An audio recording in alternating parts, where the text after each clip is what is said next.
As Anne said, I'm Jenny. Thank you all for being here today. My main goal in today is to talk to you about social media in a way that you can actually implement.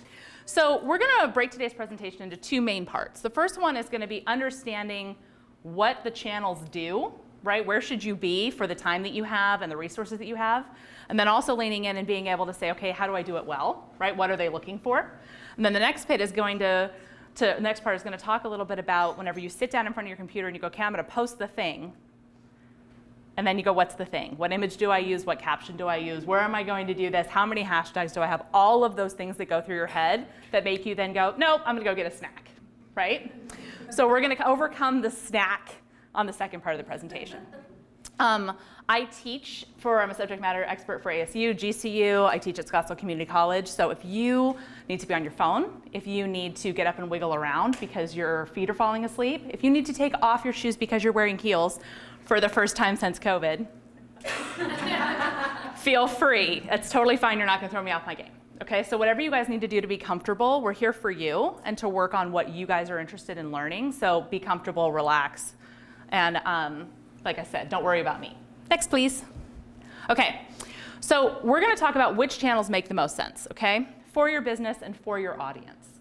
So we'll probably have quite a bit of diversity in here in terms of what our businesses actually are, right? So I know we have events. What are some other businesses that we have? Just kind of shout out at me.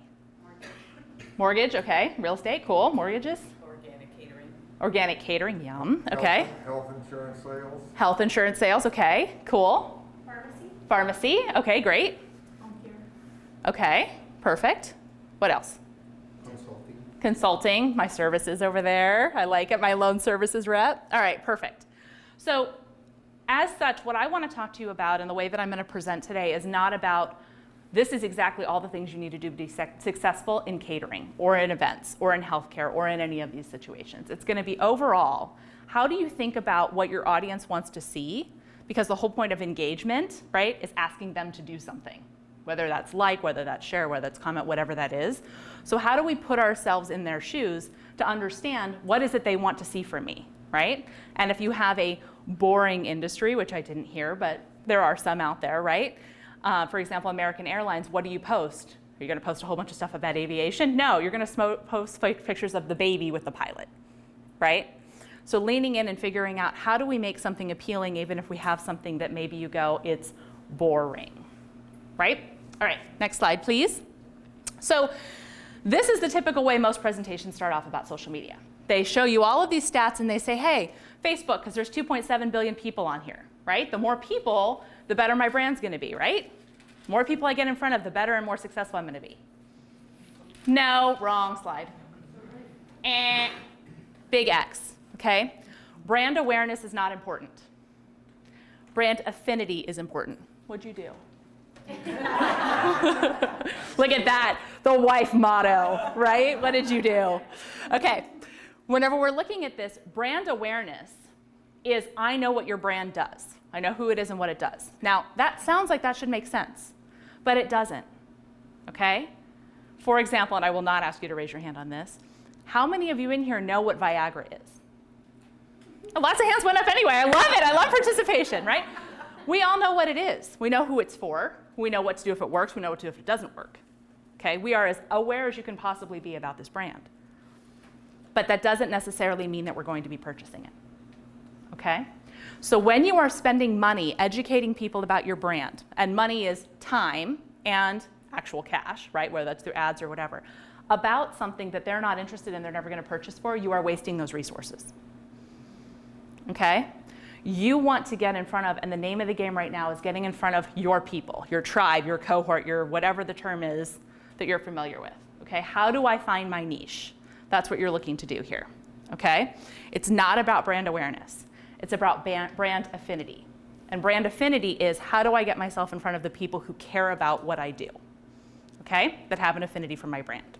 Next slide, please. So as such, the next thing that I heard quite a bit, and that leans into a lot of this, is no brand awareness, brand affinity, engagement. Now, quite a few of you guys said engagement. Very impressed with you. The next thing is that this is a stat, and these are all 2021 stats. I don't have anything from kind of earlier, so that way you guys are up on the latest knowledge, to my knowledge. whenever you look at this, Facebook users, okay, use any other platform. All of these people that say, this is my primary user, TikTok, Pinterest, this is my primary thing, 99% and above, 98% of YouTubers and above use another social media platform, okay? You don't need to be on all the platforms to get in front of people, okay? You need to be on the platform that you're the most comfortable creating content on, that also then finds your tribe, okay? So what does that mean? That means if you're somebody who is the kind of person who naturally wants to stand outside, take a selfie, or take a video and say, look at how amazing this is, okay? Instagram. Exactly who said it? Somebody said it. Who was it? Well done, right? You're an Instagram person, right? You could potentially be a Facebook Stories person, right? Whatever you're most comfortable with. If you're somebody who likes to come in and be like, hey, I'm here, quick text update on what I'm doing, then you're probably a Twitter person, okay? So whenever you're looking at this, and we're going to talk more about what the channels work with, but it's figuring out, what do you have time for? Because a lot of times we hear, I don't have time to do the Facebook post or do the social media for my brand. Yet at night, whenever you're home, you spent 40 minutes on whatever platform you happen to be comfortable on, right? Because it was interesting to you. And that's the other thing. If your brand isn't interesting to you, if you're just creating content because you feel like I have to post 3 times a week or 5 times a week or whatever it is, and you're not interested in what you're talking about, and you don't feel like, oh my gosh, I want to share something about this, this is really cool, then other people aren't going to want to see it either, right? Because if you're not fun for you, then game over. Yeah? So what if, like, my platform, like, I love Instagram, but my audience is all Gen Zers and they live on TikTok. So what do you do? So how many TikTok users are also on Instagram? 84%. So still go to the one I like. Go to the one you like. Yep. And I mean, if you think about that, how many of you guys have a YouTube content creator that you love that you also follow on Instagram? Right? Because there's always going to be tons and tons of crossover. And if you're looking for that Gen Z group, they're all on Instagram. But they're doing Instagram very differently than somebody, for example, who's my age, right?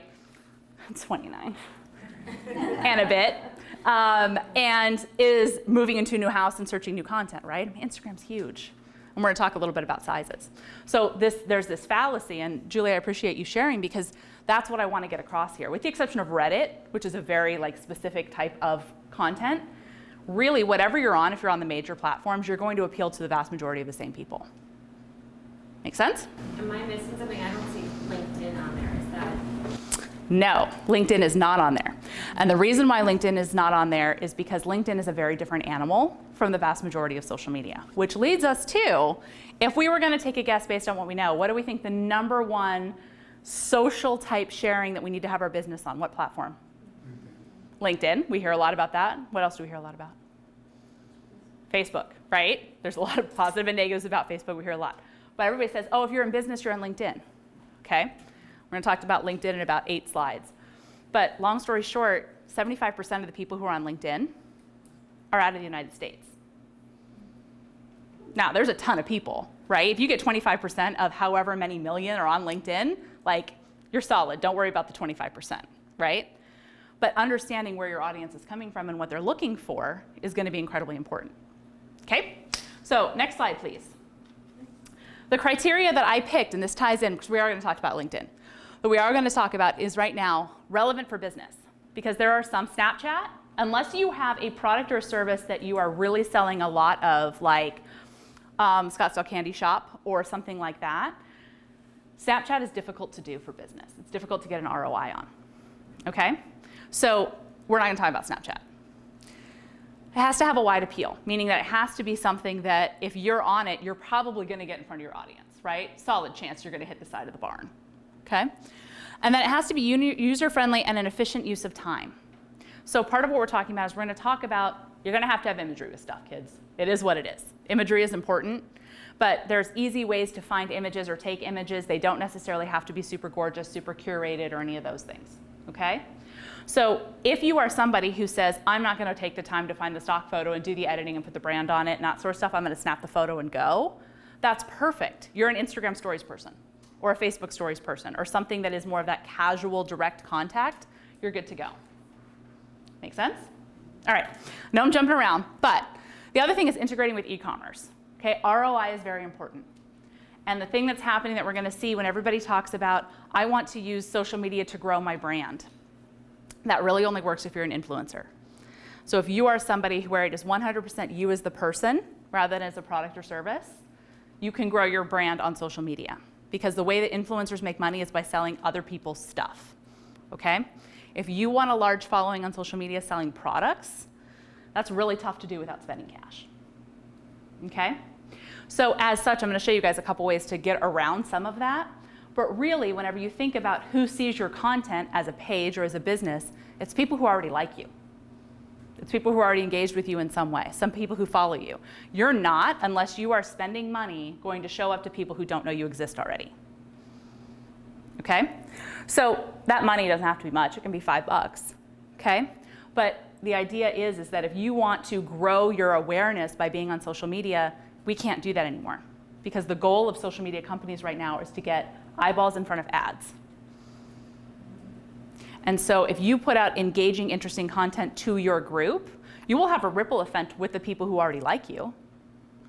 Okay, they might show up on their feed, and then you end up seeing, their friend sees it and they start to follow you, and you can have some growth that way. But you're not going to have viral growth on products on social media. Okay? So whenever we're looking at this, integrating with e-commerce, if you do have a really awesome post that has a service that you're offering, like, oh, we're having a deal, or oh, we're having an event, or oh, we're launching a new fall line, or whatever it is, okay? Talk to us more about this. It's wedding season. Talk to us more about your insurance. Talk to us more about these things, okay? Promoting those things on social media and posting those, and then having it be a good enough offer, something that's interesting enough to your people to get them to want to share it with their people, is the way to do it. Yeah? I know you guys are like, all right, woman, but how do we do this? Like, okay, I get what we're supposed to do, but how are we going to do that? We're going to get into that in a minute. Next one, please. Okay. The #1 site that all of you should be on, bar none, is Google My Business. Okay? Google, largest search engine out there. Whenever you are looking for a business, what's the first thing that we do? Google it, right? So if we are Googling something, and this shows up, whatever it is at the top, you can control everything that's here. That means you can put in keywords, you can put in imagery, you can put in videos, you can put in your location, you can control everything with the exception of what the rating is. Okay? But you can ask people to go rate you on Google My Business and just say, hey, on Google, can you give us a rating? Really easy, really simple. But this right here is huge in terms of the first impression that you're going to create for your brand. And it's one of the most overlooked things that we see. Okay? How do we get to Google My Business? You go on Google and you say, how do I set up my Google My Business account? Super simple, and it'll all pop up and really easy. One thing I have for you guys, and I'm going to hold it till the end of the presentation. I will send it over to Anne, and then some of it will probably come up on the video with Ken, is that you'll have all of the resources for how to do this. Everything from how do I set up a Facebook page to how do I implement this to what are the top marketing tactics for 2021. All of those things will be in there that you guys can take a look at. Okay? Next slide, please. Okay. The goal of social media sites, as we said, they want people to keep scrolling so they can sell more ads. Okay? Next slide. So as such, what do all the algorithms rely on? All right? All the algorithms across everything, whether it's Google, whether it's social media, any of the social media sites, TikTok, LinkedIn, Facebook, Instagram, Twitter, etc. They rely on personalization and algorithmic amplification. Okay? So what's personalization? It's, hey, Jenny, we know that you're interested in house videos because you have looked at this before, right? Pretty straightforward. How many people go on YouTube and go, hey, I want to know about insurance? Not for money, right? But how many people go on and say, hey, I'm looking for tips on like money hacks or protecting my money or protecting my future, protecting my family, or doing those kinds of things? Quite a few, okay? So what the personalization does is it takes a look at what did you like in terms of videos, posts, etc. What did you comment on? Okay, how did you engage with it? What did you watch for a long amount of time? What did you not watch at all? What did you scroll through right away? What got your attention? I got myself in trouble with this because there was a Dr. Pimple Popper video that got served to me, and I'm going, how did that work. And guess what I got served for the next 3 days? Okay, it was awful. So wherever you put your attention is what they're going to try to give you more of, okay? Algorithmic amplification is how are we going to know what you're interested in, right? It's all those data points that are back there saying, hey, they looked at this, they liked this, they engaged with this, they didn't like this, they hid this, they turned this off, okay? What are we going to guess on versus what do we know? Next slide, please. So the way that this works, right, algorithmic amplification, right, the fancy thing for how do they put all the data in the hopper and know what to show you, okay, is that there's a certain amount of inventory, meaning all of the stuff somebody has posted on social media sites, okay? Doesn't matter which one it is. Then they have something in there, the multitask model, aka the AI, okay, or the algorithm itself, that says, all right, let's actually start categorizing this and figuring out what these videos, what these posts, what these comments, what these whatever actually are, okay? And then they say, okay, great. Now that we figured out what things are, what's going to be relevant to this person, okay? This is the personalization part. Jenny likes this stuff. Jake, who's a math guy, likes all kinds of other stuff, right? We do not overlap at all, okay? And then it says, okay, what's the main scoring pass? The main scoring pass is the thing you hear everybody upset about in the media, okay? The main scoring pass is the thing that says, this person likes these things, so we're going to show them more and more and more of these things, all right? This is what everybody gets up in arms about with conspiracy theories or about misinformation or about fake science or about any of those things, those topics that you hear about. How does it get served to people? It gets served to people because somebody has watched something that was interesting to them and they said, hey, this is related or this ties in, okay? So what happens then, whenever you're looking at the main scoring pass, is they say, how do we get people to see more of this content, all right? Now let's pretend you're the kind of person who absolutely hates purple elephants. And every time you see a purple elephant, you post about this is wrong, elephants shouldn't be purple, this is ridiculous. You have engaged with that post. And you probably have commented back and forth on it a lot. So what happens is then you're going to get served more and more and more and more of it. So whatever you engage with, positive or negative, it doesn't make any difference because if you're commenting on something negatively, you are still engaging with it, right? So the more you engage with something, regardless of what it is, the more you're going to see of it. So just don't engage it. Hide it, okay? Now, that leads me to the thing. If your business gets hidden, that's really, really bad, okay? Because that means not only has somebody looked at this and gone, I'm not interested, they have gone, I am so not interested in this that I'm going to get rid of it, okay? Businesses almost never get hidden. Very few businesses get hidden. People get hidden, but businesses don't. So it's a really big deal that happens to like 0.000001%, okay? Don't worry about it, not a big deal, okay? And the reason why I say don't worry about it, not a big deal, is because it's very important that you post stuff that appeal to your group, whoever your group is, okay? So if you try to put something that's super generic, right, that doesn't offend anyone, that also doesn't appeal to somebody.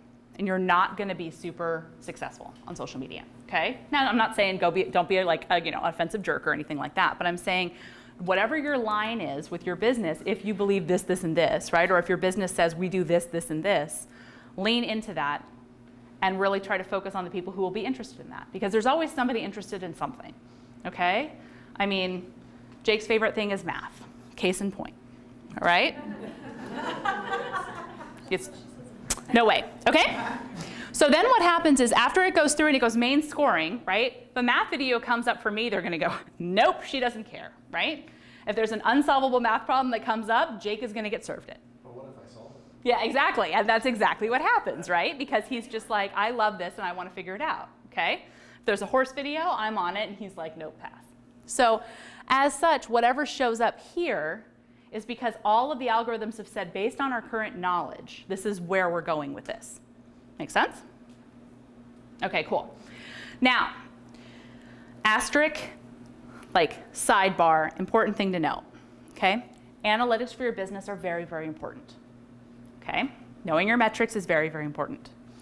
But being data-driven is not, okay? This is back to that brand affinity versus brand awareness idea. Data-driven means you've seen what happened in the past, You are assuming that that is right, and you are continuing on more and more and more, okay? If you have seen something in the past, people like this type of content. People are commenting on these types of posts. And those people are also doing what you want them to do. They're buying from you, they're signing up, they're looking at things, they're following you, they're growing, they're inviting other people, they're sharing, all those things. Have at it, okay? If they are not, then it's very important that you go, okay, I am informed by the data that these type of posts appeal to these type of people, but maybe that is not our ideal audience, and we need to shift, okay? So if we're going to shift, then we need to shift, okay? Easy peasy, all right? So data-driven is a term that got very, very popular, and it's really good for huge corporations, okay, because they can't move very quickly. Data-informed is better if you're a small business, okay? Because it's saying, here's what I said, here's what I got. Do I like that result? If the answer is yes, keep at it. Do more and more and more. If the answer is no, don't. Because once again, you don't want to be creating all of this content, amazing ebooks, downloads, cool videos, things that everybody likes, but then nobody actually purchases your product. Or they don't sign up for your consulting services, right? They take all of this free content, and then nothing happens, right? Because you've just now wasted your time and resources. Even if it seems like we call these vanity metrics, even if you got a lot of likes on it. Make sense? Cool. All right, next slide, please.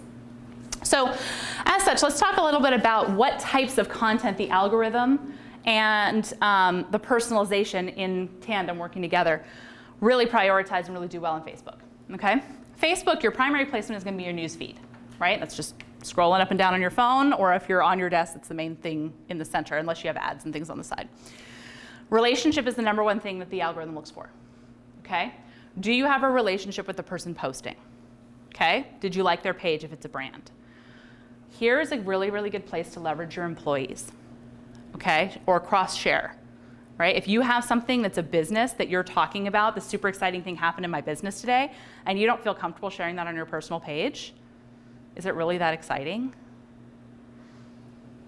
Right? Is that really content you want to be turning out? It's better to turn out less content and have it be more engaging, because the algorithm, all of them, reward consistency. So if you consistently post once a week on Monday, you will do better than if you kind of haphazardly post, or you post a lot and people don't care. Okay? We're going to talk a little bit about caring. See this organic reach over here? 5.2%, lower right-hand corner? That means, organic means you didn't pay for it. Okay? Organic means that of the people this was shown to, okay, or of your audience that liked your page or engaged with your page, 5.2% of them actually saw whatever post you put up. Okay? You got 100 people following you, 5 people will actually see it. All right? It's not going to get served because they want you to boost posts. Okay? Next bit, your engagement rate. People who will actually, of that 5 people who see it and click on it, or take a look at it, 0.25% will engage with it. That means they will like it, or comment, or share, or do something with it. That's 1 person out of 100. Okay? Depressing, right? But not really. Because if that 1 person is so invested, they like your content so much that they consistently like it, they're going to buy from you. And it's better to have 1 out of 100 people that buys from you consistently than it is to have 15 people that are hitting the like button because they think that you have a really cool image, but they don't actually know what your brand is and what you're doing. Okay? So don't be discouraged by the numbers that you see out here. Okay? We call that reach and impressions. Reach only matters if you are reaching the people who are going to take action. Okay? So if you're posting on social media and you're getting 1 like and you're like, I suck at this and I'm going to go drink, don't do it. Well, you can if you want, but you are not sucking. You are on average with everybody else. Okay? That should be good news. Everybody deep breath in. You're doing much better than you thought you were. Deep breath out, right? Let it out. You're doing much better than you thought you were. It's not you, it's the algorithm. Okay? So as such, whenever you're looking at that 5.2%, if you have 1 person that likes it, the nice thing is the algorithm is going to go, oh, hey, we have a little tickle over here. I wonder what that is. Let's see. Jennie liked it, and she likes these things. Is there anybody else in their audience that's liked their page or that's somehow engaged with them that also likes what Jennie likes? maybe the next post that you serve up will go to a whole different 5 people. Okay? It's not just the exact same people that are being served. So if you have that one person like it, you could get in front of a whole different people. Now you might have 2 customers. Right? 2 customers is better than no customers. The other thing that can happen is they can go, oh, Jennie liked this thing. This is a brand that also, we know that she shares a lot of relationships with her friend Kat. Maybe Kat would like this as well. We're going to make sure Kat sees on her feed that Jennie liked this. Right? You guys have seen that, so-and-so liked this page, and you're like, I don't care. Or you might be like, oh, that's interesting. Right? Depending on what your reaction is, we'll say what's happening with the business. Okay? That's the way that you grow your reach or your awareness on social media. So relationship is incredibly important. Content type, also incredibly important. Okay? They're going to look at, are you doing videos? Are you doing just single image posts? Are you doing what we call carousels, which is multiple images, right, of the same thing, different angles of the same thing, or of different items? Okay? All of those things will tie in and say, all right, what type of content is this? There is no content that is better or worse than something else. Let me tell you this again. There is no content that is better or worse than something else. Video is not better than everything else, okay? Unless Ken does it, right? What makes video better is that people tend to like and engage with it more, okay? But if your audience is not super video oriented, okay? I'm not super video oriented when I do stuff. I'd much rather go through and see a couple of images and say yeah or no, okay? I don't need the person twirling around in the jeans that I'm gonna buy, whatever it is, okay? If you are looking at this, it's what appeals to your audience. Overall, as a general population in the US, we tend to like video. We spend more time watching a video than we do scrolling through something, right? Or just looking at a single image. It takes longer, okay? But this is all math-based. This is not based on whether or not you're good or bad. There is no judgment associated with the algorithm. It's purely about what gets you to stop the scroll and stay there on whatever it is you're working with, okay? Now usually, video will keep you stopped for longer than something else. But if your people don't like video, it won't, okay? So then the question is, how do I find out what my people like, right? Ask them. Okay? Do you talk to your customers outside of social media? Ever? Just, hi, yes, your bill is due, right? You're gonna talk to them. So whenever you do that and you get ready to talk to somebody about something, okay, say to them, hey, we're really looking to grow our social media. What would you like to see from us? And they'll go, and they'll come up with something. Always. People want to tell you their opinion. I mean, social media will teach you that if nothing else, right? Ask them. Okay? Popularity. This is going back to the likes, the comments, all that sort of stuff. How popular is it? How much engagement does it get? Popularity can also be how many people just stopped and watch it. All right? Even if they don't comment on it. If they stopped and they really looked through it, scrolling is really good in terms of scrolling sideways through the carousels, looking at all the different pictures. Okay? Amazon uses this a ton on all their social media platforms. They have all of this. Here's the 10 products that are somewhat related to the bathroom, right, that we have for sale. And then whichever one you happen to look at the longest, the next time you're going to get, and here are the 10 different types of baskets related to the bathroom. Okay? So whenever you're looking at that, popularity is important, and then recency. Okay? The only algorithm that doesn't prioritize recency at all is Pinterest. Pinterest doesn't care if it was done in 2012 or if it was done last week. And the reason is because Pinterest is generally a how do I. Okay? How do I clear a toilet? That's not going to change from 2012 to 2021, right? So it's a different type of content, different type of algorithm. Next slide, please. Okay, Instagram. Instagram has 3 main placements, right? The newsfeed, the main thing that you see whenever you log in.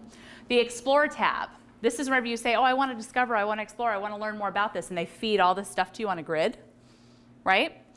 And then the next one they have is stories, live videos, reels, etc. All right? You have to appeal to your niche here. This is where it's really important to say, what is my audience like? How many of you guys know your audience? Kind of, sort of, maybe, a couple, not really. All right, let's talk about audience real quick. Let's do this. All right, we're going to take a quick little side detour. Audience, okay? Your audience is who is buying your product or going to buy your product or service, okay? It's also the person who is consuming it. Those are two totally different things. Okay? If you are selling jeans that appeal to 14-year-old boys, mom's buying it. Okay? How are you going to work that? The way you determine your audience is you say, okay, what are the things that in order to buy my product or service, somebody has to have?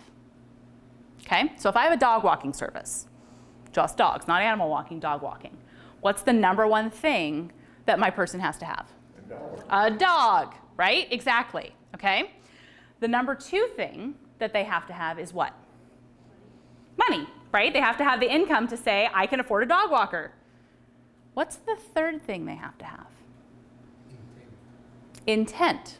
Yes. They have to believe that it is worthwhile to hire a dog walker. That it is important that I hire a dog walker rather than just throw them outside. Okay? Or rather than do it myself. Because there's lots of people who have the money for ancillaries like that who are like, no, I'm not paying a dog walker, right? I'll do it myself, or Fido's not getting walked. Okay? That's the difference between, the first thing we talked about is fundamentally our unique qualifying proposition, right? You guys have heard of what is my unique value proposition? What do I do differently than everybody else, right? That's your value. Okay, we're better service oriented, we're less expensive, we're more interesting, we're popular, right? Whatever it is, we're luxury, whatever that is, okay, unique value proposition. Then you have your unique qualifying position. Fundamentally, this person must have this if they are going to buy my service, okay? If you are going to sell home insurance, you must be talking to somebody who has a home, okay? Then you look at demographics. Demographics are what somebody looks like. Income level, gender, sex, age, marital status, all of those different things, okay? Where marketing used to stop was at demographics, okay? And if you advertise on TV, you're gonna stop on demographics, okay? But where social media ties in, and is really, especially Facebook is really good at this, is psychographics. Psycho, brain, right, mind, graphic, charting. They chart and they know what you like, okay? So the psychographic that somebody needs is what is this internal ingrained thing that they have to want to buy your product or service, okay? If I'm a dog walker, they have to believe that it's worthwhile to spend the money, okay? Psychographic is very important.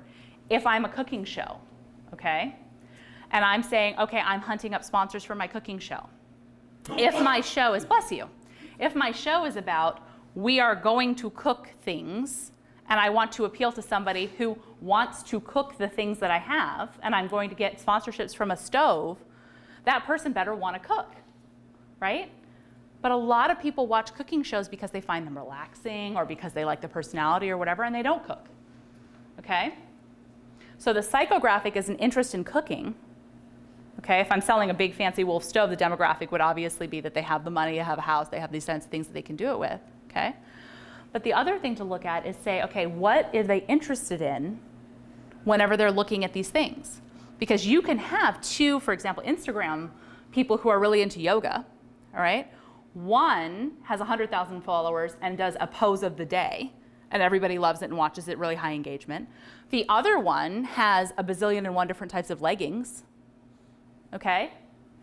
If you are promoting a wellness retreat, you talk to the person who has the pose of the day because they're there for that type of content. If you are looking at this from the standpoint of we have a product, shoes or something like that, that we want to look at, you sell to the person who has all of the different outfit of the day, okay? Because if you look at this and you go, oh, they both have 100,000 subscribers, but you pick this one over here that's there for the pose of the day, you are not going to get the people buying that you will if you have the person who does outfit of the day. Frequency of use, all right? Instagram is very interesting in that this is the only thing you control, the only thing related to you. The rest of these things are all about your followers. They're all about your audience, okay? Frequency of use, how often is this person on Instagram? If they're on Instagram a lot, they're gonna show them different things, right? They're gonna be like, we can introduce new content because we know they're coming back. If they're not on Instagram a lot, they're gonna really focus in on the people that they're already following, right? Because they're like, we know that they like this, how are we gonna get it? More and more of them on their time on here, okay? Following, who are they following? Are they following accounts like you? Whenever you're putting up your business descriptions of anything with Facebook posts, or Facebook page, Instagram page, etc., those 3 things that you put below, right, that says, you know, mom, this, that, the other thing, whatever, on a personal profile, or you have somebody who's like blogger, speaker, fill in the blank, right? Those really matter because that basically tells Instagram, hey, okay, this is what they're talking about. This is how they see themselves. So we need to put them with people who either A, see themselves that way, if you're part of a lot of like Facebook groups and that sort of stuff, right? Or we need to put them with people who see themselves, or who want to engage with people who see themselves this way. Perfect, okay, cool. And then session time. How long, whenever they get on this Instagram, how long do they spend? If they spend longer amounts of time, they're gonna serve them more ads and they're gonna try more things, okay? So if you have what I would call an ancillary business, okay? Let's say I'm a marketer, all right? And I say, I'm going to grow my business. I do not go to marketing conferences, okay? Because all I'm doing then is getting myself in with more people who do marketing. And then we're all standing around going, wow, I wish we had clients, okay? I put myself in an ancillary business. I go to the graphic design groups and I go, hey guys, I use words. I can do this for you. All that writing that you hate to do because, you know, English and stuff, I got you, okay? It's an ancillary business. So what the algorithm also does, if you have somebody who spends a long amount of time on whatever social media, okay, Facebook, Instagram, etc., what they do is they say, okay, this person's gonna be on here a while, we know that they spend some time. So if they're gonna spend some time, let's see if we can't see what else they're interested in and bring them in, because then we might be able to serve them more ads or sell them more things along here. They're remodeling a bathroom. Are they remodeling a whole house? Are they buying a new house? Let's see about some insurance ads here. Let's see what happens, right? Let me figure out what you're doing. That algorithm is always kind of testing to see where is it that you're really hot, okay? Is it just a bathroom remodel? Cool, right? Or is it something where they go, we're gonna show you about how to decorate your living room and see what happens, okay? That's the stuff that you're tagging into. And if you're posting and somebody is watching these things and they find it interesting and then all of a sudden they go, yeah, I want to see this thing about remodeling your bathroom after a flood. And then they go, oh, well, they follow this person who's interested in insurance, who does insurance stuff. Oh, well, I'm going to make sure that I serve up them as one of the 5, right?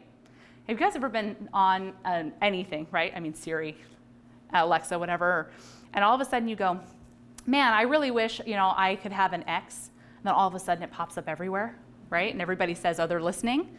Part of it too is that you search something, okay? And they went, ooh, who do we know that does that they're already associated with, that we can drive this relationship deeper with? That's when you see somebody pop up in your feed that you haven't seen in forever. That's whenever something comes up and all of a sudden you hear the same movie or you hear the same person's name or whatever over and over and over again. It's because basically what's happened is something has triggered that in the algorithm, they've made the connection. It's kind of cool, right? The only problem with it is it keeps focusing on who you were and who you are today, right? And feeding you more of that stuff rather than feeding you stuff that's new. So as such, Instagram has higher engagement rates. And guess what? If you have less than 10,000 followers, how many in here have more than 10,000 followers? Perfect, you guys have the highest engagement rates on Instagram. Yay! Right? You have double the engagement rate of somebody who has 100,000 followers. Congrats. Okay? It's not about the hard numbers of I'm not doing it right. It's about getting served by the algorithm and understanding how the placement works. Yeah? Okay. Next one, please. TikTok. How many people are on TikTok in here? 1, 2, 5 who I kind of don't want to admit it. No. TikTok has one really super cool feature. Super, super cool. They do not prioritize people who have long or big followings or have already had success with a video. Okay? Their algorithm is 100% based on what somebody likes, okay? And they do that through the For You page. Okay? So what their goal is to show you stuff that you're going to like, that you're going to sit there and stare at and stare at and stare at and stare at. Okay? And whether, you know, a lot of the stuff that's on there is bizarre, but you watch it because it's funny. And then you watch something else that's funny, right? Or you watch something that's weird and then you watch something else that's weird. You just stay there, right? What they do is they say, just because you really like Jenny's really weird cat video doesn't mean you're also not going to really like Jake's really weird dog video. Okay? So just because you read something, saw something, etc. of mine does not mean with the TikTok algorithm that it's going to get served to you, again, from the same creator. That's part of the reason why you have all these people who are blowing up, because the way that you find somebody's content is that you go ahead and you search them, right? Or you connect with them and you do those different things. But it's not just saying, oh, you saw Jenny's video, you watched Jenny's video, you didn't like it, you didn't necessarily sign up for her channel, do any of her stuff, but guess what? We're going to show you more of her stuff because you liked the one time. It's the only algorithm that doesn't work that way. It's kind of cool. And that's part of why you hear all of these people who are overnight TikTok successes, right? Who have 60,000 followers, that kind of stuff on TikTok. All that means is that somehow 60,000 people have gone, that was one funny video. But it's not something where it says you were really interesting enough to work your way up the ranks like the other ones do.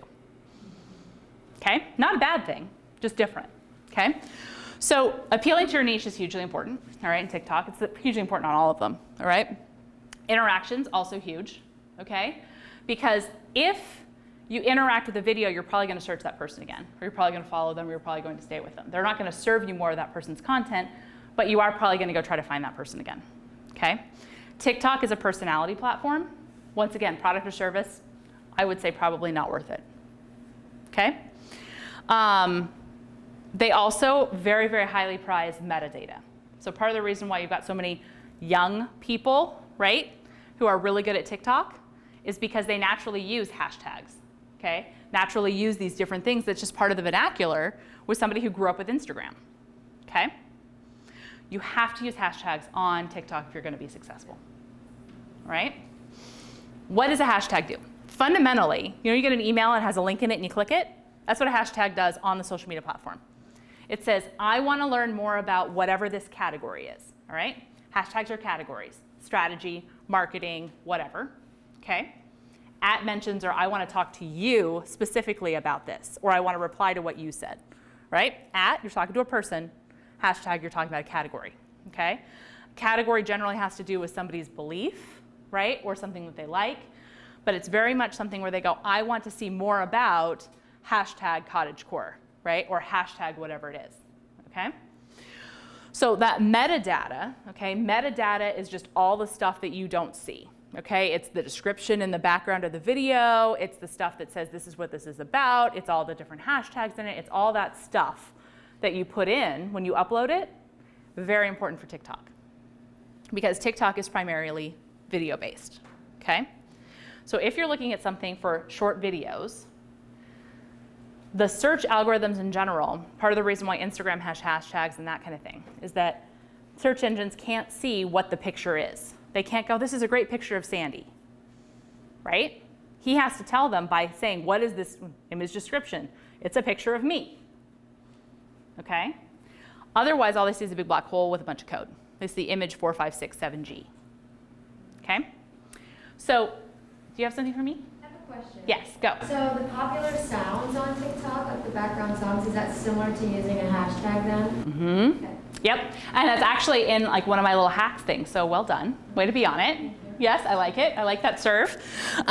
Is whenever you're looking at this, there's lots of different categories on TikTok to tie into some of these. Once again, very personality based, right? If you are leaning into TikTok, I would definitely say it's because you want to be an influencer in your space. Right? It's about you as a person, not necessarily about the brand. Okay? Next slide, please. Okay. When we're looking at YouTube, all right, YouTube, there's the homepage, there's search, and there's suggested videos. Remember way back in the beginning where we said Google My Business? Okay? Who owns YouTube? Google. Okay? One really quick, easy way of making a connection is you cannot share YouTube videos onto Google My Business unless you put it in the overview or the about. Okay, you can post the link. Now you can upload videos wherever you want, okay? Because whenever we said Google My Business, you have the images at the top, people can scroll through, right? What's the hamburger look like, all that kind of thing. Videos can go up there. You can upload videos directly into there. If you have a, hi, welcome, I'm so-and-so. right? You can do all those kinds of things. But if you want it to tie to YouTube, all you do is whenever you go in there, it starts on overview. You scroll to the bottom and you say, I want to post an owner comment, and you can post a video in there. And then what you've done to Google is you've said, hey, not only are they searching this, but I'm on YouTube. Connect this YouTube account and this relationship, because as the owner, I've put this in here, and be aware that I am cross-pollinating. And Google goes, cool, you got our stuff. Done, let's serve this up some more. Especially if we have somebody who's in Arizona, right, looking for an event or doing something like that. Make sense? Okay. Once again, personalization, huge, right? If you like something, comment on something, watch something all the way through, all that kind of thing, they're going to show you more of it, okay? And they're going to test it. They're going to send you something that has the same creator, and they're also going to send you something that has the same content. So if you look in you're watching a video and you scroll down, you're going to see the first two-ish are usually the same person, the same channel. And then the next ones are going to be stuff that's related to decorating your house for Halloween or whatever it is, okay? So does anybody here use YouTube? Yeah. Couple of you? Okay, cool. YouTube is really fun, guys. YouTube used to be complicated, now it's awesome. All right? The key to YouTube is to just have fun and be yourself, whoever yourself is. Now, this is also true of LinkedIn. And I'm going to show you guys one hack. But in general, if you are commenting on LinkedIn, you are commenting as yourself, not as your business, right? Okay? Because you cannot comment as your business on LinkedIn. Unless you have this little hack, which I have in the resources, but it's a pain in the butt. Like, you don't want to do it consistently, okay? Because you can, but it's a pain, okay? But there is one really easy hack. What you need to do is you need to look at and this is one of my tips later on, whenever you're like leaning in and you're looking at this and you're saying, okay, on LinkedIn, I have the ability to be able to post as my page if I go to my hashtag section, right? Log into your page, look at the bottom right-hand side, you'll see manage, and there'll be hashtags. If you follow hashtags, so you get 3 max on there, okay? You can take and you can follow any of those hashtags that you follow, like strategy is one of mine. If I click on that, I can post as my business. Because those hashtags are being followed by my business page, because I've created a relationship between my business page and those hashtags. Does that make sense? Kind of, sort of, right? The benefit of posting as your business rather than yourself, especially if you have somebody in your office who is running your LinkedIn or who is running your YouTube or is who doing whatever, fill in the blank, okay? Is that it becomes then attached to them, their device, their account, rather than just totally about the business. So if they leave, right, especially if you have somebody who is being the face of your business on YouTube, right, they're posting all of your stories, they're doing all these different things, and they leave, you now have to rebrand everything, right? Because the people were there for that personality. Does that make sense? So be careful, not that, it has to be bad. Most, employees are phenomenal, right? And they want to do well and they want to do great, but especially if you hire an intern to run your social media and then that intern leaves, A, you don't really have anybody who knows how to do it, but B, they've established the personality for your brand online, right? And then who's going to take it over after they're gone? Is it going to be really choppy? So we talk about how do we build a brand that's really consistent, right? That's a big deal. Yes? Cool? Do we need a stretch? Do we need a little wiggle? We need a little wiggle? Let's do a little wiggle. Let's do a wiggle. Can we do 5 minutes? 5-minute wiggle? Perfect. YouTube, our keywords and metadata, huge. What is YouTube? A social media site, but it's also, most importantly, a search engine, okay? And we already talked about how you don't actually see video if you are a code searcher, right? The spiders that go through, so you have to put your description, that description box down there, right, on YouTube, the description of your video, hugely important, okay? Personalization, same as all the other sites. You're going to see a lot of overlap start to happen here, okay? Performance, how did your video do? Did people watch it? Number one thing, right? Did they scroll by it? Did they click on it? How long did they watch it for? Did they like it? Did they comment? Did they subscribe? All of those things tie in, okay? And then relatedness and seasonality. YouTube will prioritize. They're not necessarily based on a time-sensitive algorithm, the way you would see, like, for example, whenever you're doing Instagram or things like that, you see newer posts first, right? YouTube does some of that, but what they're really interested in is what is the personalization? what is this person going to be interested in? So they're going to prioritize stuff related to fall decorating, even if it was from last year. That's part of the reason why you'll see in your recommendations 3 years ago, 2 years ago, whatever it is, because it's topical based on what they call external factors. Okay? External factors are seasonality, location, right? You're going to see different how cleaning out my closet videos at different times depending on where you are, right? You're going to put away your summer clothes a lot quicker whenever you're in the Midwest than you are here, okay? So it's tying into some of that stuff, and YouTube is very, very good about that because YouTube is all about personalization. It's all about what is the most appealing to Ken, right? What is the most appealing to Jenny? So as such, whenever we're leaning into those things, that's really what it's saying. So if you have something, for example, that your business is specifically related to people who are looking for a topic, how do I, right? Or what is, right? Demystifying the top 5 insurance myths, what you need to know about buying a home, right? How to pick a good realtor. All of those things that you can give somebody information to help them learn whatever it is, right? That's the stuff that's going to get prioritized because it's about the topic that appeals to the person. Make sense? Okay, cool. Next, please. Pinterest. Anybody here on Pinterest? Couple people? Couple people? All right. Pinterest is super cool. Pinterest does not take into account, as we said, anything related to time. Okay? It doesn't care 2012 versus 2017 versus 2021. Okay? Pinterest, the fastest growing demographic on Pinterest has been for a while, but over the last about 5 months, we've seen a 50% rise in the number of male users on Pinterest. Yep. Pinterest is also hugely international. Okay? So if you have something that is US based, okay, and you were image focused and that kind of thing, Instagram's probably a better bet. If you have something where you're like, no, we want to be able to ship overseas, we want to be able to do any type of shipping, trucking, any of that sort of thing, Pinterest is amazing. Okay? Pinterest takes a look at your website. Because the whole point of Pinterest is to go, this is really pretty, or tell me more about this, and redirect to a blog or a website, okay? So the big thing that Pinterest looks at is, does this person have a good website? If you have a blog that you've been working on for a while that has a lot of content on it, Pinterest is phenomenal because you can link to all of that older content on your blog and not have to reblog again for 3 years because you're just like, oh, it's not new enough for Facebook to care. Make sense? Okay. So Pinterest is a very interesting animal. It's very different. Pinterest search sucks. Okay? Somebody's searching for something on Pinterest. If you've ever done it, you know that it's awful. Okay? The reason why it's awful is because they have something here that they lean into called controllable distribution. Okay? And what that is they say, hey, you have this homepage on Pinterest. You're interested in this topic and this topic and this topic. So if we have 5 spaces open, the first 3, we're going to show you that. But there might be something that we don't know about you yet, okay, that we're going to find out by showing you something that's completely off the wall for the other 2. And see if you actually engage with it and look at it, okay? Pinterest is the best at finding out about the person.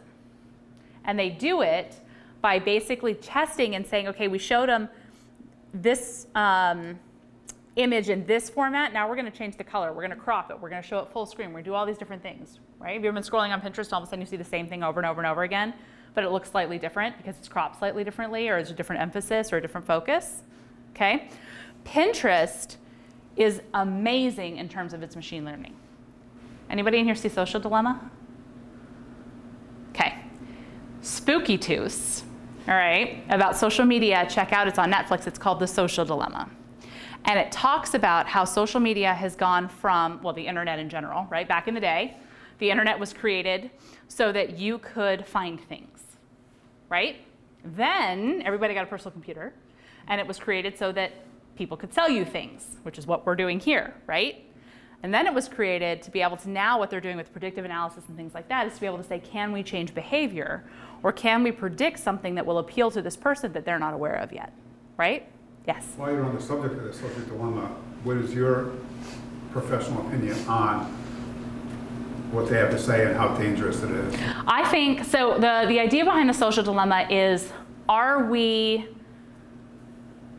using this to be able to play on people's neural patterns and things like that, to be able to say, if they like this, they will like this, or if they like this, we're going to direct them by exposing them to this to get them to like this, right? That's what they're doing.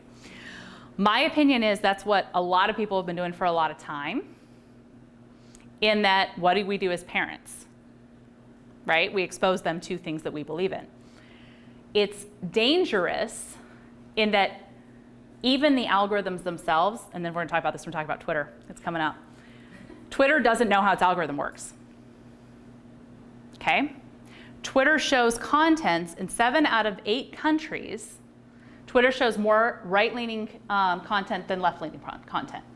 And they're going, why is that? You've been called on this, why is this? And they go, we don't know. So that's Pinterest is embroiled in this whole big thing right now. Twitter. Oh, sorry. Yeah, not Pinterest, Twitter. My opinion is anything that is out of control or that we don't control as humans is bad, right? I don't necessarily agree. I don't want to put a moral judgment on it, right? Because it's a little bit like emotions, right? We see people crying and we go, oh, that's bad. But all that's doing is giving us information that there's something going on with that person, right? It's a big, big, hairy question. Long story short. Should we be engaging and liking and doing all this stuff to attract algorithms to show us other things? So have you ever been watching a TV show and you see all these ads and you're just like, these ads are so annoying, they have nothing to do with me, like why am I watching this, right? Personalization stops that. You find and discover really amazing content through personalization. Anything taken to extreme in any direction is bad, right? Yeah. We've also been doing this for years with our money. We buy things, branding is exposed, but we still vote with our dollars. Yep. So it really gets I do think it, you know, when we talk about children, right, and we talk about what are we doing with influencing youth culture, right, I think there's a lot of questions that, but it's just like smoking, right? Smoking was the cool thing to do. Everybody did smoking. Smoking was positive. Smoking calmed your nerves, did all these different things. And then people just didn't know what they didn't know. And then all of a sudden they went, enough people have smoked to go, we have problems here with some different things, right? I think social media is the same way. The internet's going to be that way. Self-driving cars are going to be that way. It's going to be one of those things when we lean into it that we say, anything that does not have some kind of human decision as a group is probably going to be a little tricky over time. That's my opinion on it. Are you on? I assume you're on most of the platforms. Yes. Okay. Yeah, I am. You know, I like the fact that YouTube serves me the stuff I need to be served, but I also feel, all right, you asked, high horse. As an educator at a college institution, multiple college institutions, I have an obligation to challenge my students to explain to me, why do you think what you think? And so I think as long as somebody can look at a social thing, and I taught social media during both elections, okay? And in my class, it was, you can say whatever you want to say, believe whatever you want to believe, but you have to tell me where you heard this, not they said or I heard.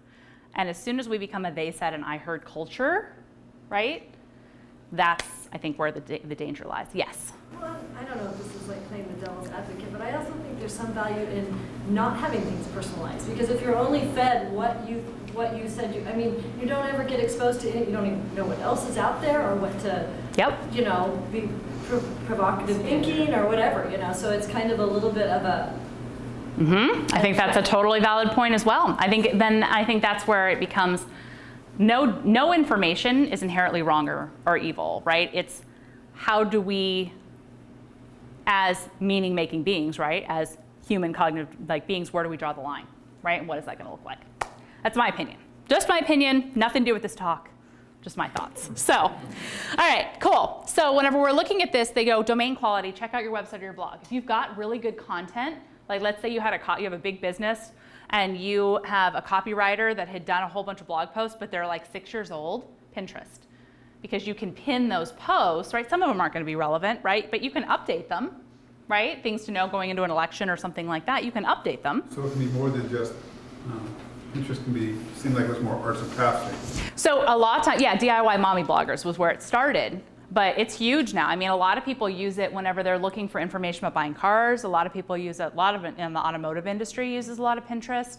Lots of stuff with home reno, like the construction side of home reno, not just the decorating side. So there's a lot of stuff that's leaning in on that with Pinterest. How do I is a lot of a Pinterest question if you don't necessarily want to watch a video. Cool? All right, awesome. So next one. And tell me where we're at. We got about another 10 minutes or so. LinkedIn, okay? LinkedIn has to do primarily with something right here called the social selling index. All right? What this is how effective are you at establishing your professional brand, right? The fact that you are, if you say I'm a CEO at XYZ, there's a difference between I'm a CEO at Bob's Bakery and I'm a CEO at, I don't know, GE. But there's not anything wrong with being Bob's Bakery versus GE on LinkedIn, okay? If Bob's Bakery is a really good, qualified, excellent baker, awesome, right? If Bob is a really bad baker and Bob doesn't own an oven, LinkedIn is not going to like him, okay? The way that they know that is being able to say, who are you connected with? Okay, are you connected with other CEOs? LinkedIn, if you are part of any type of a networking group, the Chamber, Vistage, et cetera, put that on LinkedIn. Instant credibility. Okay, because that's really what it's looking at leaning into. Okay, then whenever we're talking about it, we're leaning in next on dwell time. Okay, how much time do you spend dwelling on this person's content or this type of content? Right, exactly like what we talked about with the other social media channels. Are you seeing a lot of the stuff that's tying in together here? Right? Starting to make some sense? Okay, cool. The next thing that you have is obviously personal connections for credibility. Interest and relevance. What are you interested in? And what are the people who are connected to you interested in? Okay, are you connecting with people in your industry or are you connecting with people who are on ancillary industries? Okay, you can make an argument either way. If you are a marketing consultant, having a bunch of people in graphic design does not necessarily make sense to the algorithm because the algorithm can't think, right? As much as we talk about artificial intelligence. So you want to connect with people in your community, all right? Other marketers, et cetera, especially if they're endorsing you and that kind of thing, all right? If I endorse Jake for math, the algorithm goes, that's cute, right? But if somebody who's mathy endorses Jake for math, then they're like, oh, okay, this is legit, right? So part of what it is think about with you on your LinkedIn, your personal LinkedIn profile, what are the top words that you have there? Do you just have whatever your job title is, or do you have how you actually want to be thought of? Job title. Almost everybody does. No. Change that. You, right? Your name should be your food blog and it should be realtor. Right? The same things that you have on Instagram, right? Everybody knows Instagram, you have like your top 3 things, right? Do the same on LinkedIn. Make sure they're related to something you're doing work with, right? If you're a foodie just because you like food, not important. If you're a foodie because you have a food blog like Sandy does, Sandy has a food blog, everybody, check it out, okay? If you do that, then what you want to do is lean into it and you want to make sure that it's listed on LinkedIn. Because then you will connect with other people who have maybe food blogs or who are related, or maybe somebody who's looking to grow an influencer with that, right? Hugely important. Yes, ma'am. How do we link, so I have my personal LinkedIn account, I have my business LinkedIn, how do I tie those together? My personal has like thousands of followers, my work one, I can't tell, I don't think it has that many. Yep. Like, and am I posting if I'm linking to the chamber, my personal one, or the work one also, and how do you do that? So LinkedIn is a little bit of an interesting beast in that whenever you post to your page, you post as your page. Okay, if there's something on your page in LinkedIn and you're commenting, responding to it, you can choose to do it as yourself or as your page, either one. If you leave your page and you go out into the wild into somebody else's content, it will only let you post as yourself, with the exception of the little hack I mentioned to you guys, which will be in the resources, okay? Don't even try. It's just a complete pain in the butt. Like, it's awful, okay? But there's a way of doing it. What I would recommend that you do is if there's a specific hashtag, all right, that you are really interested in following. For me, it's marketing, it's strategy, and that has to do with horses because my family breeds horses, okay?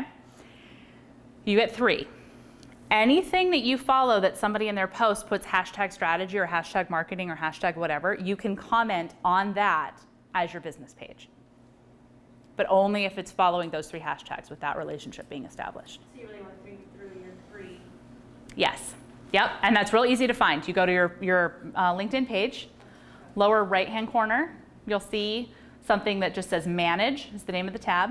And then you'll have different things, and one of them says hashtags, and you add your 3 hashtags in there. Which leads us to our super fun, oh, we're talking about Twitter. Let's not talk about Twitter. Twitter's in trouble. Twitter doesn't know what their algorithm's doing. It's not good. Twitter's on Capitol Hill big time. And Twitter is all about posting content really, really often. You should post 8 times a day. Twitter's a lot. It's a lot. Unless you're a journalist, okay? But in general, small business, Twitter's really not a very good fit. That's part of the reason why they keep declining. Okay? You will get this, so anything that we skip, nobody panic, okay? Here are my summation, right? Make sure you're engaging.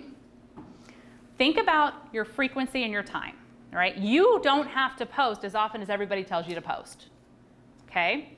You have to be consistent that you always post on Mondays, or you always post on Fridays, or whatever time you feel like you can fit with, be consistent. The other thing you want to look at is look at your analytics and see when is your audience online. All this stuff that sits out there that says you have to post at this time because of X, Y, Z, right? Best time to post is 4 p.m. Pacific. All right, what if we're in Mountain Standard and I'm posting for an event that's here? That doesn't help me, right? You have to think about where is your audience. Does everybody know where to see how often your audience is online and that kind of stuff on the social media sites? No? Okay. Analytics, there's a graph, right, that says show me my audience, and it will tell you when they spend most time on. I need to put a note. I will add those to the resources. Finding. Jenny, is there such a thing as driving your audience crazy because you post too much? Only if they don't actually want to hear from you. I mean, there's some people that I like to read what they post and stuff, but after a while, it's more than I can. I mean, ugh. Yep. Yes, but generally what happens is they're posting stuff that's interesting to them and not to you. Because you're like, oh, I like about half of what they have to say, so I wish they'd only say that half, right? So what happens usually when we get to a point where we're oversaturated, it's because people are telling you about the sale they're having, or about the thing they're doing, or whatever. And you go, I'm the audience. It needs to be about what I want to see. How are you helping me, right? This sale saves me money. Cool. That's an important thing to tie in, right? It's not about the sale I'm having, it's about the money you're saving. Does that make sense? It's very hard to oversaturate an audience that cares about what you're talking about, right? Because I would argue from people that you're like, I want to hear what you have to say, but you're either saying the same thing over and over again and it's driving me nuts, usually, or you're talking about the same topics all the time. And I get it, let's move on. So you just skip them? Yeah, I mean, that's. Or delete the. Keep scrolling. Yeah, usually people just keep scrolling, or what they'll do is they'll unfollow or they'll hide. Remember that hide button we talked about in the beginning? They'll hide that account, you know? So I do not know very many, I know a lot of influencers. I do not know very many small businesses who overpost. So I don't think. People like the Jay Shettys of this world and stuff, and it's Yeah. and because their content is so intense and they do it so much, it's you can only absorb so much of what. Yep, exactly, right? And that's just it. If you're not absorbing something as their audience member, they're not thinking about you, which means they're not doing the social media well. Make sense? All right, cool.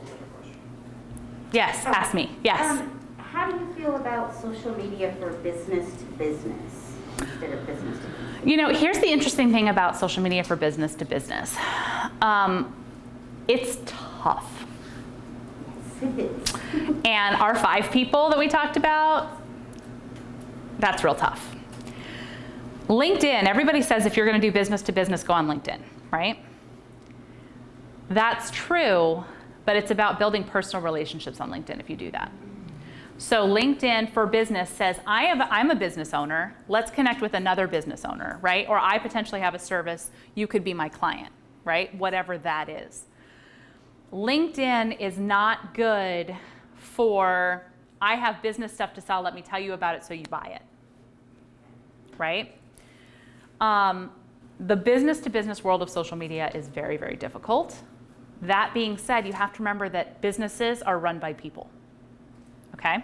So whenever you're doing your business stuff, think about really leaning into the human aspect of it, all right? So you're marketing, tell me about your business. We're a LED lighting company. LED lighting company, okay? It's not about we have the best LEDs in the entire world. It's about the image of the wedding that looks amazing because of the LEDs, right? Or the kitchen with the amazing LED lighting, right? That this person has that's so fantastic, right? I gave an example earlier that was American Airlines, right? American Airlines, if you want to be successful as an airline, you don't talk about your planes, you don't talk about your, like, how you're always on time or any of those things. You show the picture of the captain kissing the kid, right?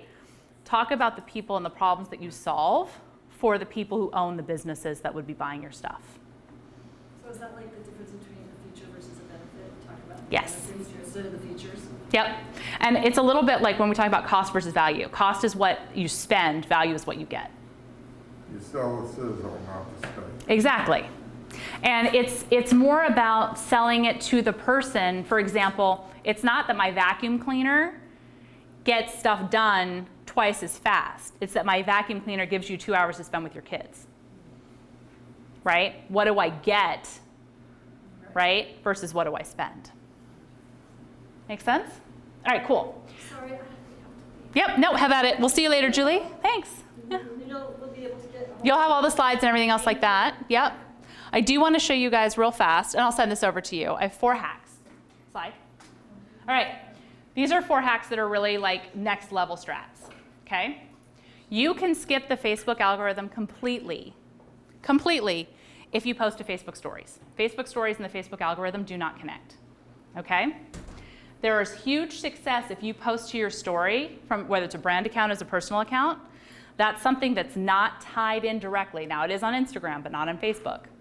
You get huge success rates right now that 58% of people have gone to a website, right, clicked forward and moved forward because they've seen something on a Facebook story. This is where your engagement rates happen, okay? Now, your engagement rates still only happen with your audience. So if you have 100 people, but 58% of 100 people is a whole lot better than 5.8, right? So this is where you need to lean into really trying to grow that engagement rate with your stuff. Instagram stories post to Facebook stories? Depending on how you have it set up, yes, but you don't want to do that. I mean, it's fine if it does, but you really want to focus on creating content that's useful for Facebook as well.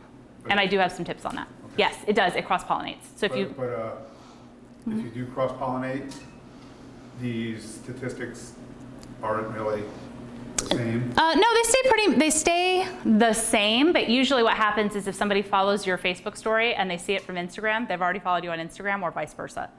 So you're kind of double dipping. Make sense? Yeah. Cool. All right, next slide. All right, ride the carousel on Instagram. Instagram carousel pictures get more engagement than video. And the reason is they rank higher and you're going to have more success overall, because what happens is somebody not only stops scrolling this way, they then not only instead of just watching the video happen, they actively engage by scrolling to the next image. Okay, whether they like it or not, they actually engaged with that post, and Instagram goes, wow, they wanted to see, they were intrigued enough to see what the next thing was. Where would you find the carousel? Whenever you're posting, you can post multiple pictures in a carousel. Oh, so that's just a regular post? Yep, it's just a post with multiple pictures that they can scroll through. Like Yep. sales or stories. Nope, it's like showing them 3 courses or different views of the same food or whatever Right. you're looking into. Next one. Okay. We talked about hashtags on LinkedIn. This was my big one that we've now gone over, right? Next one. All right, using sound to get found on TikTok. Right here, this is you, right? She nailed it, okay?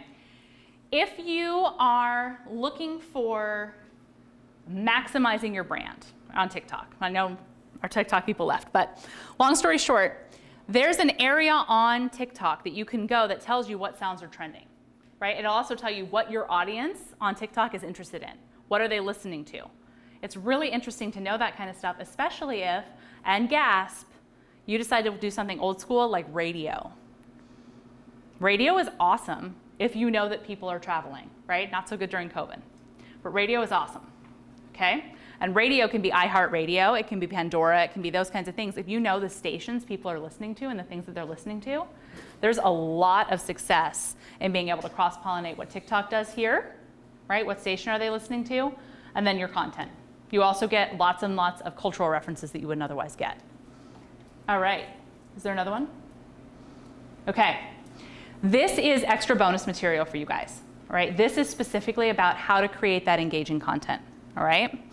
And what you will see whenever you get this is that there's top tips and tricks on color psychology, the imagery to create, how to create appropriate and successful headlines, all of those kinds of things. There's examples, right? Talking about typography.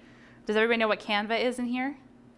Okay, cool. On Canva, you know how they have these beautiful things and you're like, this is amazing, but then you see it together with the last 3 things you posted and nothing goes together, right?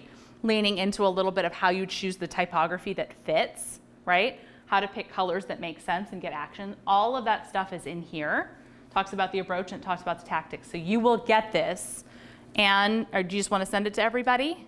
So you'll have all of that. If you have questions, my phone number, everything is at the end. Feel free to ask me. If there's something on there that you guys want to hear more about, or if there's something we talked about you want to hear more about, talk to Ann and tell her to bring me back. Right? Any last minute questions before we round up? I know we're a little over time. Do you manage social media or are you strictly professor? I am going to teach you how to do it.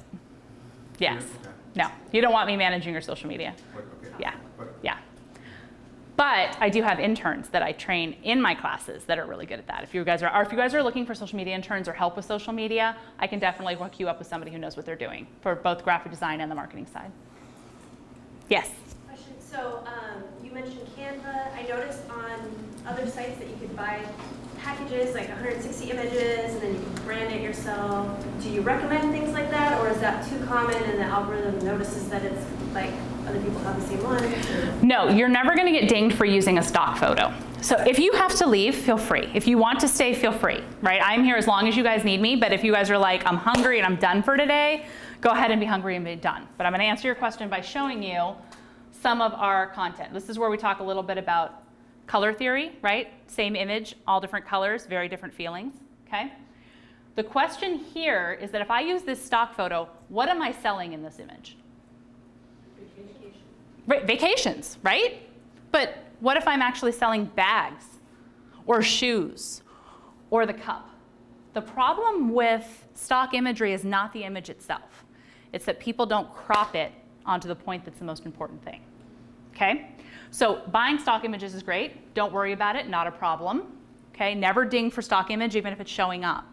But if I were to take this image and I were to crop it here, right, or blow this up here, it's now a Starbucks ad, right? If I take and I really zoom in on these here, now all of a sudden I'm talking about Zappos or whatever, right? Here I'm talking about whatever bag is the cool thing at the moment.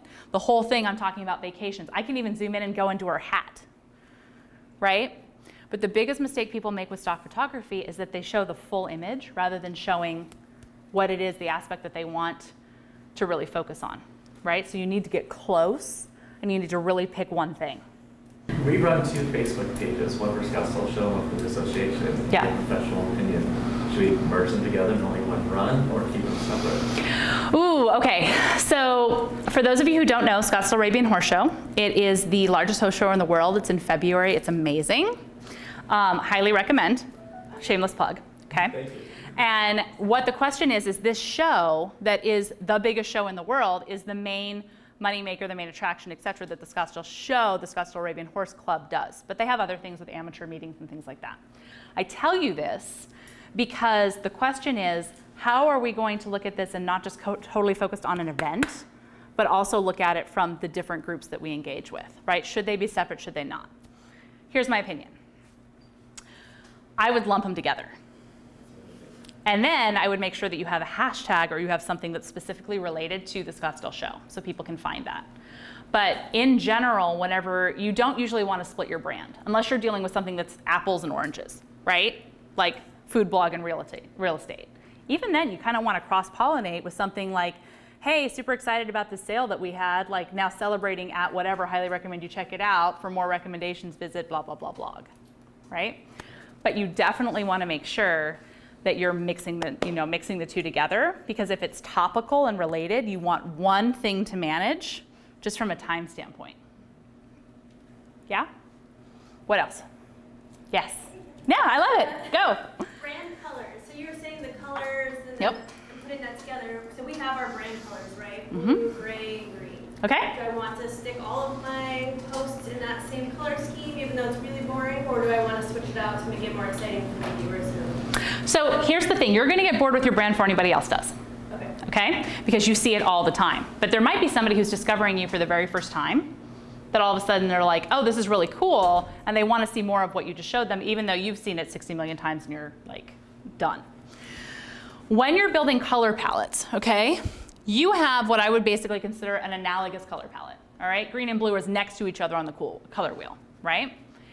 In order to get something to pop but still stay on brand, you want to look at something that is across the color wheel. It's called a complementary color, okay? Or you can do something with a split complementary and play with orange and purple, okay? What this does is this says, okay, in general, I like to see things that flow together that look very calm, that look very relaxed. Am I on my shot? Sorry. I don't know if we're still doing this anymore, but we are. As such, whenever you're looking at this, you want everything to flow with green and blue, that kind of stuff, but then you want something to stand out. Is it the statistic you want to stand out? Is it the sale? Is it the location? What is it that you want to stand out to this person, right? Top 10 tips. You got to use a contrasting color, right? And the easiest way to get it right every single time, whatever your brand colors are, right? Look at the color wheel, pick the color the exact opposite for it, make it that color. Okay? Because what that does is that makes it, by definition, stand out against the rest. Cool. Thank you. You're welcome. Any other questions for me? Feeling good? Feeling confident? All of these slides you'll see in here, whoops, sorry. You'll see, this is my favorite one. See what that says? Never falter is what it's supposed to say, but it says never fatter. Because the L, right? When we're talking about typography, there's legibility, can you read it? And readability, do you want to? Okay. This right here with the never falter, when you're picking those really cool scripty fonts or you're picking something really bold, right, off of Canva or off of whatever it is, make sure that it's readable with the words that you're putting into it. Because whenever you get this really cool template, right, all those things, then you look at it and you put your actual wording into it and you're like, that looks awful. It's because you're using different letters than what were in the example. You're welcome. Have a great night.